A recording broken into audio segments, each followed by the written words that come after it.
शीना ने रात को जिद करके और रो धोकर हसीब को रोक लिया था। वो जो जाना चाहता था उसकी बात कहाँ टाल सकता था। उसकी आंखों में आंसू देखकर मोम हो गया। कैसी हो अब? रात को तुमने मुझे बहुत परेशान किया। वो उसकी उलझी जुल्फों को सुलझा रहा था। मैंने क्या किया जो आप परेशान हुए? वो पूछ बैठी। जो तुम भां भां करके रोने लगी थी तो मुझे परेशानी हुई थी तुम्हारे लिए। बताओ क्यों रो रही थी तुम? अगर तुम इसी हिसाब से रोती रही तो तुम्हारे जिस्म में पानी की कमी हो जाएगी। वो मुंदी आंखों से मुस्कुराता उसके रेशमी बालों की एक लट को उंगली पर लपेटने लगा। मैं परेशान थी ना हसीब, तभी रोई। वो आहिस्ता से ठनकी। यही तो मुझे जानना है कि वो परेशानी क्या है, वो मोहब्बत से पूछ रहा था। शीना गुमसुम सी हुई, फिर चेहरा उसके सीने से रगड़ा। कुछ नहीं, बस आप जाने लगे थे इसलिए मैं परेशान हो गई। वो होंठ काट कर बोली। उसे अपनी परेशानी बताना बहुत मुश्किल था। अगर बता देती तो वो तस्वीर भी दिखानी पड़ती जो नोमान ने भेजी थी। वो शर्म से गड़ कर रह गई। वो बहुत बेहुदा तस्वीर थी। शीना खौफजदा सी हुई। उसे देखकर हसीब क्या करता, उसका दिल होलने लगा। शुरू दिनों की बदगुमानियों के बाद उनके दरमियान एतमाद का रिश्ता परवान चढ़ रहा था। शायद वो तस्वीर उसमें दरार डाल देती और वो अपने महबूब को खो देती। वो दहशत ज़दा सी हुई। मैं नोमान की मिन्नत समाजत करूंगी, आफिया से बात करूंगी, ये मसला हल करवा लूंगी। वो परेशान सी दिल ही दिल में अहद कर रही थी। हसीब से जुदाई उसे मंजूर नहीं थी। हसीब चित लेता उसके खूबरू चेहरे को देखता रहा जो लम्हा लम्हा रंग बदल रहा था। जितना वो शीना को जानता था, वो मामूली बातों पर इतनी परेशान नहीं होती थी। शादी के शुरू दिनों में उसे भी खासा परेशान किया था, मगर अब अगर वो सरासीमा थी तो ये बिला वजह नहीं था। वो उलझ गया। कुछ तो था जो उसे परेशान कर रहा था, मगर वो बता नहीं पा रही थी। वो होंठ भींच कर रह गया। शीना खाने की ट्रे उठाए बाबा के कमरे की तरफ आई थी। एक बाउल में नूडल्स थे और दलिया भी था। डॉक्टर का ख्याल था कि उन्हें कुछ दिन मुकम्मल बेड रेस्ट करना चाहिए और हल्की फुल्की ग़िज़ा खानी चाहिए। उस्मान दाऊद जो अपने जहाज़ी साइज़ बेड पर नीम दराज अखबार का मुतालिया कर रहे थे, शीना के अंदर आने पर चौंके। फिर अखबार और ऐनक तपाई पर रख कर उसे देखा जो ट्रे उठाए उनकी तरफ आई थी। बाबा खाना। वो आकर उनके करीब ही बेड पर बैठ गई तो उन्होंने उसे बगौर देखा। शीना की शादी के बाद ये पहली बार था जब वो उनके करीब यूं आई थी, वरना वो उसे मुंह दिखाने के काबिल भी ना रहे थे। कैसी हो? कैसे उन्होंने कम उम्र बेटी को अपने कारोबारी फ़ायदे के लिए रातों रात ब्याह दिया था। ये ख्याल उन्हें रातों को डसता रहा था और पिछले कुछ दिन से पछतावे की शिद्दत और ज़्यादा बढ़ गई थी। जब कारोबार में नुकसान उठाना पड़ा था, पीर साहब ने कहा था कि शीना की शादी के बाद हालात बदलेंगे, मगर कुछ नहीं बदला था। शीना के दुख और पछतावे के साथ साथ कारोबारी मसाइल दोनों ने मिलकर उन्हें अधमुआ कर दिया था। शायद यही चीज़ें उनकी तबीयत की खराबी की वजह थी। बेटा, तुम मेरे लिए परहेजी खाना लाई हो, मैं बीमार नहीं हूँ, वो बोले थे। नहीं बाबा, कुछ दिनों तक तो आपको यही खाना पड़ेगा, डॉक्टरों ने सख्ती से हिदायत की थी। वो बोली तो दोनों ही एक दूसरे से नज़रें चुरा रहे थे। इतने दिनों बाद बाप बेटी आमने सामने थे।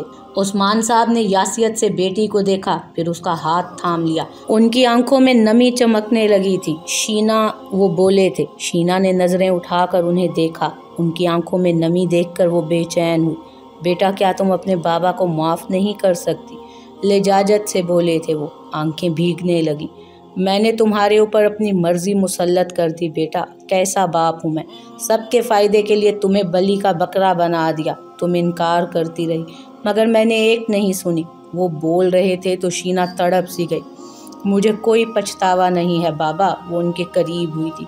आप भी परेशान ना हो प्लीज़। जब्त करती उनके कंधे से जा लगी थी। तुम खुश तो हो ना बेटा? दो आंसू उनके गालों पर लुढ़क आए थे। शीना ने बेख्तियार अपने स्कार्फ से उनके आंसू साफ किए। मैं बहुत खुश हूँ बाबा, बल्कि खुशकिस्मत हूँ। हसीब बहुत अच्छे हैं। वो उन्हें बावर करा रही थी। उस्मान दाऊद ने बेटी को देखा और उसकी आंखों में हकीकी खुशी देखकर उन्हें अपने सीने से मनोबोझ उतरता महसूस हुआ। वो जैसे हल्के फुल्के से हुए थे। आप खाना खा लें और परेशान बिल्कुल ना हो। आपकी बेटी आपसे खफा नहीं रह सकती। शीना मुस्कुराई तो उन्होंने उसे अपने साथ लिपटाकर माथा चूमा। अल्लाह तुम्हें बहुत खुश रखे बेटा, दिल से दुआ दी उन्होंने। लाओ खाना, मुझे भूख लगी है। वो मुस्कुरा दिए। परहेजी खाना भी मुझे अच्छा लग रहा है इस वक्त। वो खुशदिली से बोले तो शीना ने नैपकिन लगाकर ट्रे बेड पर ही उनके घुटनों पर रख दी। वैसे हसीब काम क्या करता है? उन्होंने पूछा था। शीना गड़बड़ा सी गई। इस सवाल का जवाब तो 1000 जुस्तजू के बाद भी उसे नहीं पता था। वो मार्केट में काम करते हैं, बौखलाकर उसने मुबहम सा जवाब दिया। उस्मान साहब खाने में मसरूफ़ थे, वरना उसकी बौखलाहट ज़रूर भांप लेते। खैर वो जो भी करता है उसे कहो जितने दिन मैं बीमार हूँ उतने दिन वो मेरी जगह ऑफिस चला जाया करे। ये अच्छा आइडिया है, मैं उन्हें कहूँगी। शीना खिल सी उठी। वो नहीं जानती थी कि हसीब क्या काम करता है, लेकिन जब वो ऑफिस जाने लगता तो उसे इत्मीनान रहता कि वो कोई उल्टा सीधा काम नहीं करता बल्कि ऑफिस जाता है। अंकल को ऐसी क्या परेशानी है कि उन्हें यूं डिप्रेशन की प्रॉब्लम हो गई और हॉस्पिटलाइज होना पड़ा? हसीब दानिश के कमरे में उसके साथ बैठा पूछ रहा था। मालूम नहीं भाई, वो मुझे ज़्यादा नहीं बताते, मगर कुछ अरसे से मुझे लग रहा है कि वो कुछ छुपा रहे हैं। उसके लहजे में परेशानी दुराई। खैर तुम परेशान ना हो, सब बेहतर हो जाएगा। हसीब ने उसका कंधा थपक कर तसल्ली दी थी। वो सर हिलाकर रह गया। दोनों ही अपनी जगह बैठे कुछ सोच रहे थे। हसीब खोज लगाने का इरादा कर चुका था। रफ़ी की आंख तेज़ घंटी की वजह से खुली। वो रात को बियर के कई टिन पी चुका था और टुन होकर ड्राइंग रूम के सोफे पर ही लेट गया। मालूम नहीं क्यों रात को दिल बेहद उदास था। वो बहुत सारी बियर चढ़ा गया था। घंटी की आवाज़ से बदमज़ा होकर वो उठा, स्लीपर पैरों में फंसाए और झूमता झामता दरवाजे की तरफ बढ़ा। सर अब भी भारी हो रहा, पूटे सूजे हुए थे, शायद बियर का हैंगओवर था। दरवाज़ा खोलकर उसने बाहर झांका तो उसके 14 तबक रोशन हो गए। वहाँ भारी भरकम जुस्से वाला इलियास खड़ा अपनी बाहर को उबली आंखों से उसे घूर रहा था। क्यों बे चिमगादड़, तुम अभी तक सो रहे थे? वो उसे धकेलता हुआ अंदर आया। एक तो वो नशे में था, ऊपर से इलियास का भारी हाथ। रफ़ी गिरते गिरते बचा था। ये तुम्हारी आंखें क्यों बंद हो रही हैं चिमगादड़? इलियास ड्राइंग रूम में आकर इधर उधर का जायजा लेने लगा। रात को सोए नहीं थे या किसी छमिया के साथ छुपन छुपाई खेलते रहे हो? वो रफ़ी की तरफ मुड़ के मुस्कुराया तो उसके बड़े बड़े जबड़े भींच गए, स्याह होंठ मुस्कुराहट में खिंच गए। रफ़ी को अपनी सांस रुकती महसूस हुई। उसने इस कदर हैबतनाक आदमी नहीं देखा था कभी जिंदगी में पहले। सुबह सुबह क्या मुसीबत आ गई थी फ्लैट में। इलियास सोफे पर बैठ चुका था। उसकी नज़रें टेबल और कारपेट पर लुढ़की हुई बोतलों पर पड़ी तो तंजिया अंदाज में मुस्कुराया। अच्छा, तो तुम रात को शुगल करते रहे हो, इसलिए दोपहर तक सो रहे थे। कोई लड़की भी लाए थे क्या फ्लैट में? वो तंजिया अंदाज में मुस्कुराता पूछ रहा था। रफ़ी सटपटा गया। वो गैर महसूस अंदाज में उसके सामने हाथ बांधे खड़ा था। नहीं, कोई लड़की नहीं थी। वो घिघियाया। उस आदमी से उसकी जान जाती थी। खैर छोड़ो, इलियास ने जैसे मक्खी उड़ाई। मुझे ये बताओ, वो तुम्हारा यार हसीब कहाँ है? हसीब? रफ़ी हकलाया था। मुझे नहीं पता वो कहाँ है, मैंने उसे 2 दिन से नहीं देखा। अपने घर में होगा। रफ़ी बमुश्किल बोला तो इलियास ने उस पर आंखें निकाली। अगर वो अपने घर पर होता तो मैं यहाँ तुम्हारे दीदार के लिए ना आया होता, चिमगादड़ कहीं के। वो गुर्राया तो रफ़ी का नशा उड़न छू होने लगा। बताओ वो कहाँ है? उसका घर बंद पड़ा है, कोई नहीं है वहाँ पर। अब तुम मुझे बताओ कि वो कहाँ गया है। चलो बताओ, ये अड़ियल घोड़े की तरह क्यों खड़े हो? बैठ जाओ। इलियास इस्तेहज़ाइया मुस्कुरा रहा था। रफ़ी की हालत पतली होने लगी। वो झिझकता हुआ एक सोफे पर आगे को होकर मुअद्दबाना अंदाज में बैठा। देखो, मुझे सच में पता नहीं है, हो सकता है वो अपने ससुराल गया हो। वो थूक निगल कर बोला। कहीं हनीमून वगैरह पर जाने का इरादा तो नहीं था उसका? इलियास दरुस्त अंदाज में पूछ रहा था। रफ़ी के चेहरे पर फिटकार बरसने लगी। लहजा बेहद मुअद्दबाना हो गया। नहीं इलियास साहब, उसने ऐसा कुछ नहीं कहा था, वो शहर में ही होगा। इलियास ने हंकारा भरा। देखो चिमगादड़, वो तो छोटा चौधरी है, मगर तुम मेरे साथ झूठ मत बोलना, कोई 3-5 मत करना, वरना मैं तुम्हारी बतीसी तोड़ दूंगा। इस ड्राइंग रूम में तुम्हारी अंतड़ियाँ बिछा दूंगा। वो सख्त अंदाज में रफ़ी को धमकाने लगा। रफ़ी को एक लम्हे के लिए अपनी पतलून गीली होने का खदशा महसूस हुआ, जिस पर उसने बमुश्किल काबू पाया। छोटा चौधरी? उसके लबों से निकला था। हाँ, छोटा चौधरी। इलियास हनूज मुस्कुरा रहा था। लगता है उसने तुम्हें नहीं बताया कि वो असल में कौन है, तमस्खराना अंदाज में कहता वो उठ खड़ा हुआ और एक नखवत भरी निगाह उस पर डालता बाहर निकल गया। उसके बाहर निकलने पर रफ़ी ने जल तू जलाल तू का विर्द किया और सुख की लंबी सांस ली। बला टली, लेकिन उसका ज़हन छोटे चौधरी के लफ्ज़ पर अटका हुआ था। हसीब कौन था? इतने साल वो उससे अपनी हकीकत छुपाता रहा था, या फिर इलियास ने यूं ही बेपरखी उड़ाई थी? वो अजीब से मखमसे का शिकार सोफे पर बैठा रहा। शीना ड्राइंग रूम के सोफे पर बैठी टीवी देख रही थी। कॉलेज का होमवर्क नहीं था और वो फ्री थी। 2 दिन उस्मान हाउस में रहने के बाद वो घर लौट आए थे। बाबा की तबीयत बहुत बेहतर थी। शीना के फ़ोन की घंटी बजी। उसने टीवी से नज़रें हटाकर फ़ोन उठाया। स्क्रीन पर जलता बुझता नंबर देख कर एक लम्हे के लिए वो साकित रह गई थी। चेहरे की रंगत सफ़ेद पड़ गई। ये नोमान का नंबर था जो उसे कॉल कर रहा था। शीना ने बौखलाकर कॉल काट दी। बदन पे चींटियां सी रेंगने लगी थी। उसकी जुर्रत बढ़ती जा रही थी जो अब उसे सरेआम कॉल कर रहा था। शीना सरासीमा होने लगी। हसीब अंदर बेडरूम में था। चंद लम्हे बाद कॉल की घंटी फिर सुनाई दी। शीना ने झपट कर लरसते हाथों से कॉल फिर काट दी और फ़ोन साइलेंट पर लगाकर घुटने के नीचे रख दिया। उस लम्हे हसीब अंदर से आकर उसके करीब बैठा था। क्या देख रही हो टीवी पे? वो उसकी आवाज़ पर चौंकी, भूल गई कि क्या देख रही थी। चेहरे की रंगत फीकी पड़ गई। हसीब ने उसे भगोर देखा। कुछ नहीं, ड्रामा चल रहा था, बमुश्किल बोली। फ़ोन की वाइब्रेशन उसके घुटने तले फिर से गूंजने लगी। घूं घूं की आवाज़ मध्यम थी। वो हवास बागता हुई। हसीब साथ बैठा नखियों से उसी को देख रहा था। वो गैर महसूस अंदाज में फ़ोन उठाकर रूम में आ गई। क्या चाहते हो तुम? फ़ोन कान से लगाकर वो नफ़रत और बेबसी से चीखी थी। आवाज़ मध्यम थी। दूसरी तरफ नोमान हंसा था। मैं क्या चाहता हूँ वो तो तुम्हें कुछ अंदाज़ा हो ही गया होगा। आज तुमने मेरी कई कॉल्स काट दी, लेकिन फिर मत काटना। तुम नहीं चाहोगी कि मैं इस तस्वीर का एक बड़ा सा पोस्टर लगाकर तुम्हारे घर की दीवार के साथ चिपका दूं और फिर तुम्हारा शोहर तुम पर थूक कर तुम्हें घर से बाहर निकाल दे। बात ख़त्म करके वो फिर से हंसा था। नोमान, तुम मेरी बेस्ट फ्रेंड के भाई हो, ऐसे क्यों कर रहे हो मेरे साथ? वो रूहान सी हुई, लहजा भीगने लगा। मैं कुछ नहीं कर रहा शीना, बस तुम मुझे हद से ज़्यादा पसंद हो और मैं तुम्हारे साथ चंद खास लम्हे गुजारना चाहता हूँ। इतनी सी ख्वाहिश है। जब तुम उसे पूरा कर लोगी तो मैं तुम्हारा पीछा छोड़ दूंगा।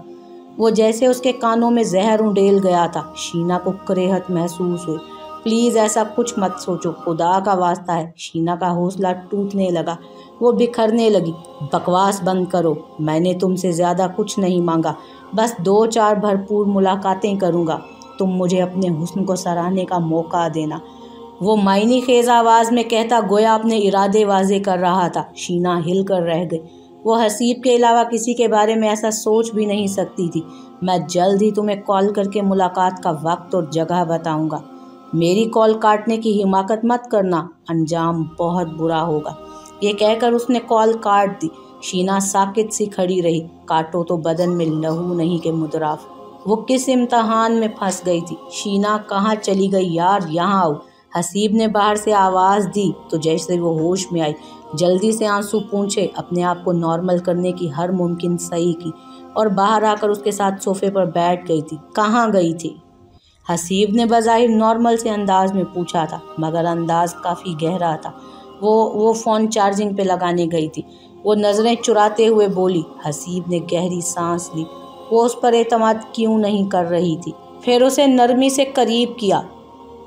वो परेशान थी। आहिस्ता से उसके कंधे से आ लगी। क्या बात है जो इसे परेशान कर रही है? कुछ तो है, शायद मुझे इसका साया बनकर रहना पड़ेगा। वो उसे खुद से लगाए सोच रहा था। रात ढलकर स्याह रूप धार चुकी थी। अंधेरे के फैलते ही मौसम बेहद खुशगवार हो गया था। आसमान पर धीमी चांदनी चटकी हुई थी। शीना घर की दूसरी मंजिल पर टेरेस की रीलिंग के साथ खड़ी थी। दिल उदास हुआ था तो ऊपर आ गई थी। नोमान के इरादे जानकर वो दहल गई थी। वो उस तस्वीर को हथियार बनाकर इस्तेमाल कर रहा था। उसके इरादे शीना को खौफनाक लगे। इसी परेशानी के आलम में वो हसीब के सामने भी नहीं रहना चाहती थी। डर था कि कहीं वो उसके चेहरे के तासुरात से उसकी परेशानी भांप गया तो शीना को उसे वो तस्वीर दिखानी पड़ती जो नोमान ने ली थी। वो ये नहीं कर सकती थी। उसे लगता था वो उसके सामने अपनी शख्सियत का मान खो बैठेगी। शीना, हसीब ने उसे पुकारा था। वो न जाने कब उसके करीब आन खड़ा हुआ था। वो चौंकी, नज़र उठाकर उसे देखा तो हसीब ने उसके कंधे पर हल्का सा कंधा रगड़ा, फिर मुस्कुरा दिया। यहाँ क्या कर रही हो, उसने पूछा था तो शीना हल्का सा गड़बड़ाई। कुछ नहीं। वो नीचे दिल घबरा रहा था तो ऊपर आ गई। उसे गहरी नज़रों से देखता पाकर वो नर्वस होती हुई बोली थी। हसीब उसे देखकर रह गया। वो पर्पल कलर का ट्राउज़र और पिंक शर्ट पहने हुए थी जिसकी आस्तीनें स्याह थी और आगे से स्टाइलिश अंदाज में कटी हुई, जिससे उसकी गोरी कलाइयाँ नज़र आ रही थीं। बाल खुले हुए थे जिनसे हवा के मध्यम झोंके खेल रहे थे। हसीब, एक बात करनी है आपसे, वो बोली तो हसीब की महवियत टूटी थी। हाँ बोलो। वो करीब आकर नरमी से बाजू उसके गले में डाल गई।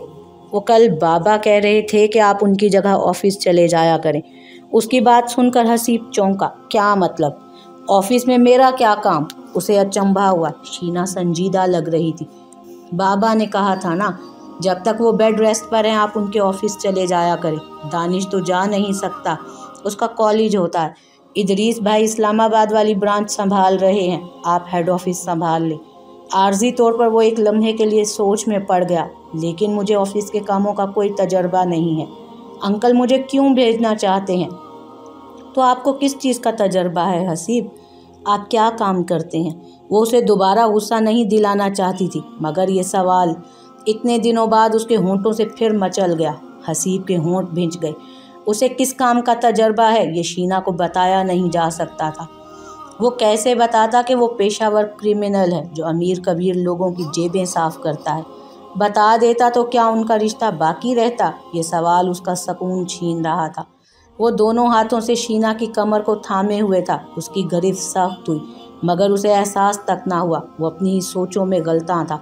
शीना सिसकी। हसीब, वो कराही थी। तो हसीब चौंका, फिर खफीफ होकर गिरफ्त नरम की और उसे अपने करीब किया। ठीक है, मैं चला जाऊंगा ऑफिस। क्लासेस हो चुकी थीं और अब लंच ब्रेक का वक्त था। शीना कॉलेज के लॉन में बैठी थी, सोचों में गलता। वो एक तिनके से लॉन की ज़मीन को रच रही थी। आफिया उसके पास आन बैठी। क्या सोच रही हो, कैंटीन चलें? वो आते ही चहकी थी। शीना ने उसे स्पार्ट सी नज़रों से देखा तो आफिया चौंकी। उसे अंदाज़ा हुआ कि शीना कुछ परेशान है या दुखी। क्या हुआ यार, वो पूछने लगी। शीना ने उसे मजरू नज़रों से देखा। तुम्हें कुछ दिखाना है आफ़ी? फिर तुम ही मुझे बताओ क्या करना चाहिए। शीना ने फ़ोन निकाला और व्हाट्सएप खोलने लगी। वो आफिया को उसके भाई के करतूतों से आगाह करने का फ़ैसला कर चुकी थी, लेकिन व्हाट्सएप खोलकर देखा तो उसे धचका सा लगा। कान साएं साएं करने लगे। नोमान ने जो बेहुदा तस्वीर बनाकर भेजी थी वो अब वहाँ नहीं थी, और तो और उसने अपने मैसेजेस भी डिलीट कर दिए थे। शीना परेशान सी हो गई। वो सारे सबूत मिटा चुका था। आफिया उलझी हुई सी उसे देख रही थी, जिसका चेहरा फीका पड़ रहा था। क्या हुआ शीना, खैरियत है ना? ये नंबर देखो आफ़ी, क्या इस नंबर को पहचानती हो तुम? वो फ़ोन आफिया की तरफ बढ़ाकर उम्मीद से पूछने लगी। दिमाग काम करना छोड़ रहा था। आफिया ने नंबर देखा और फिर नफ़ी में सर हिला दिया। उसके चेहरे पर लाइल्मी दर्द थी। ये क्या हो रहा था? वो अय्यार साबित हुआ था। शायद कोई नया नंबर लेकर उसे इस्तेमाल कर रहा था। शीना की आंखें जल उठी। शीना, क्या हुआ? आफिया हैरान सी पूछने लगी। चुप रहो तुम। वो आफिया पे बरहम हुई। और ज़्यादा हमदर्दी दिखाने की ज़रूरत नहीं है। वो उसे बुरी तरह डपट कर बोली तो आफिया हक दक रह गई। शीना, क्या हुआ यार? आफिया की आवाज़ लम्हों में भीगने लगी थी। उसके लिए शीना का ऐसा रवैया नाकाबिले यकीन और तकलीफ दे था। शट अप शीना धाड़ी, तुम भी उसी की बहन हो, बात मत करना मुझसे। वो कहती उठी और क्लास की तरफ जाने लगी। आंखों में आंसू तैर रहे थे। नोमान पर जितना गुस्सा था, जितनी तकलीफ पहुंच रही थी, वो आफिया पे उतार गई। वो उसी का भाई था। आफिया हैरान परेशान भीगती आंखों से उसे जाते हुए देखती रही। क्या मतलब, किसकी बहन हूँ मैं? मैंने क्या किया है शीना? फिर रोते हुए वो उसके पीछे आई। ठीक 5 बजे इटालियन कैफ़े पहुँच जाना, और ख़बरदार अगर किसी को बताया तो, वरना अंजाम की ज़िम्मेदार तुम खुद होगी। आज मेरा तुम्हारे साथ डेट मनाने का दिल कर रहा है, इसलिए खूब रेडी होकर आना, और किसी को बता के आई तो कहीं मुंह दिखाने के लायक नहीं रहोगी। ये मैसेज था या अजल का पैगाम? शीना का जैसे खून रगों में मुंजमद हुआ था। वो फ़ोन हाथ में लिए बर्फ़ की मानित सफ़ेद चेहरे के साथ बैठी रह गई। नोमान का ये पैगाम उसकी रूह निचोड़ रहा था। अगर वो ना जाती तो वो क्या करता? पिक्चर्स नेट पर फैला देता या हसीब को दे देता? फिर क्या होता? वो बदनाम हो जाती, हसीब उसे छोड़ देता। उसकी आंखों के सामने अंधेरा छाने लगा था, हवास साथ छोड़ने लगे थे। नहीं, मैं उसके सामने गिड़गिड़ाऊंगी, उसके पैरों में गिर जाऊंगी कि मेरे साथ ये सलूक ना करे। अगर उसमें ज़रा सी भी इंसानियत हुई तो वो मान जाएगा, वो मुझे रुस्वा नहीं करेगा। आंसू बहाती वो जाने की तैयारी करने लगी, लेकिन उसे जिससे इंसानियत की उम्मीद थी वो उस लफ्ज़ से भी वाकिफ़ नहीं था। ये इटालियन कैफ़े का बहुत बड़ा सा हाल था जिसमें मेज़ें बिछी हुई थी और कई लोग वहाँ बैठे शाम एंजॉय कर रहे थे। हॉल की रोशनी को कदरे धीमा रखा गया था, ख्वाबनाक सा माहौल बन गया था। कई टेबल्स पर लड़के और लड़कियां बैठे हुए थे, उनके मध्यम कह कहे गूंज रहे थे। किनारे के एक टेबल पर शीना बैठी हुई थी, उसने बड़ी सी शॉल ओढ़ रखी थी और सर झुका हुआ था। वो इस माहौल से अलग थलग थी, पलकें नम थी और दिल में सन्नाटे उतरे हुए थे। शीशे की दीवारों के उस पार बाहर गाड़ी में बैठा हसीब उसे ही देख रहा था और दिल ही दिल में पेचोताप खा रहा था। वो जहाँ बैठा था वहाँ से वो साफ नजर आ रही थी, मगर वो बिना गर्दन मोड़े उसे देख नहीं सकती थी। उसे शीना पे गुस्सा आ रहा था कि वो यहाँ क्यों आई थी। इटालियन कैफ़े बहुत बदनाम होटल था, यहाँ आमतौर पर लव बर्ड्स आते थे। ये जगह कपल्स का गढ़ थी। अंदर छोटे छोटे कैबिन बने हुए थे जहाँ खाना पीना और पीना पिलाना भी होता था। शहर में ये जगह फहाशी का बड़ा अड्डा थी। शीना को यूं साकित सा बैठा देखकर उसकी आंखें दहक उठी थी, जबड़े भिंच गए थे। वो ऐसी जगह क्यों आई थी? क्या वो बेवफा थी, बद किरदार थी, या किसी से मुआशके चला रही थी? कई सवाल सांप की तरह फन फैलाकर उसके सामने सर उठाने लगे, मगर उसने आंखें मीच कर उन्हें रद्द कर दिया। वो ऐसी नहीं हो सकती थी। जिस शीना के साथ वो इतने दिनों से रह रहा था वो ऐसी नहीं हो सकती थी। वो उसे खुली किताब की तरह पढ़ता रहा और उसे उसके वर्क से मोहब्बत हो गई थी। वो जितनी बाहर से खूबसूरत थी उससे ज़्यादा शफाफ वो अंदर से थी। लेकिन वो यहाँ क्यों आई थी? इस सवाल का जवाब उसके पास नहीं था। वो इतनी देर से उसे देख रहा था। एक लम्हे के लिए जिस्म में इश्तियाल की एक लहर सी उठी। दिल किया अंदर जाए और उसे बाजू से घसीटता हुआ बाहर लाए, गाड़ी में फेंक दे और घर ले जाए और वहाँ जाकर इसकी दुर्गत बनाए, इस बुरी तरह से मारे कि वो चलने फिरने के काबिल ना रहे। मगर वो होंठ काटता हुआ वहीं बैठा रह गया। शिद्दत ज़ब्त से कनपटियां सुलगने लगी थी, चेहरा आग की लौ पे तप रहा था। वो जज्बात की शिद्दत में कोई फैसला नहीं लेना चाहता था जिस पे बाद में पछताना पड़े, लेकिन शीना की यहाँ मौजूदगी उसके लिए बेहद तकलीफ दे थी। कुछ देर गुजरी थी कि शीना उठी और शॉल संभालती बाहर की तरफ बढ़ी। उसकी चाल में तेज़ी थी, यूं जैसे निकल भागना चाहती हो। हसीब ने अपनी जगह से हरकत नहीं की, हनूज बैठा रहा। वो बाहर निकल गई, शायद वो घर जा चुकी थी या कहीं और, मगर हसीब ने अब की बार उसका पीछा नहीं किया। वो सिगरेट सुलगाकर उसका कड़वा धुआं अंदर उतारता गाड़ी सड़क पर ले आया और बेमकसद दौड़ाने लगा। उसे सड़कें नापते शाम हो गई थी, फिर रात भीगने लगी, उसका सर फटने वाला हो रहा था। जब उसने घर का रुख किया, पार्च में गाड़ी रोककर वो अंदर आया तो शीना किचन में थी और किचन में ताज़ा पके खाने की महक फैली हुई थी। उसे देखकर वो मुस्कुराई, मगर आंखें रोई रोई हुई थी। कहाँ चले गए थे? इतनी देर से मैं वेट कर रही थी, वो खुश दिली से बोली। हसीब ने लहू रंग आंखों से उसे देखा था, जिस पे शीना ने ध्यान नहीं दिया। खैर, मैंने आज पुलाव बनाया है, आपको पसंद है ना? आपको पसंद है ना? वो बोलकर किचन काउंटर की तरफ मुड़ी जहाँ खुशबूदार पुलाव का डोंगा पड़ा हुआ था। हसीब धीमे कदमों से चलता उसके उकब में आन खड़ा हुआ। चलें, हाथ धो लें, मैं खाना लगाती हूँ। मैंने भी नहीं खाया, आपका इंतज़ार कर रही थी, वो बोले जा रही थी। पता नहीं कहाँ रह गए थे आप? पिछले दिनों में तो जल्दी आ जाते थे घर, आज मेरी याद नहीं आई क्या? वो लाड से कह रही थी। लफ्ज़ों में मोहब्बत का मान था। हसीब ने उसके पीछे खड़े खड़े अपना बाजू उसकी गर्दन के गिर्द लपेटा और फिर गिरफ्त बहुत सख्त हो गई। शीना को अपनी सांस रुकती महसूस हुई थी, वो सांस नहीं ले पा रही थी।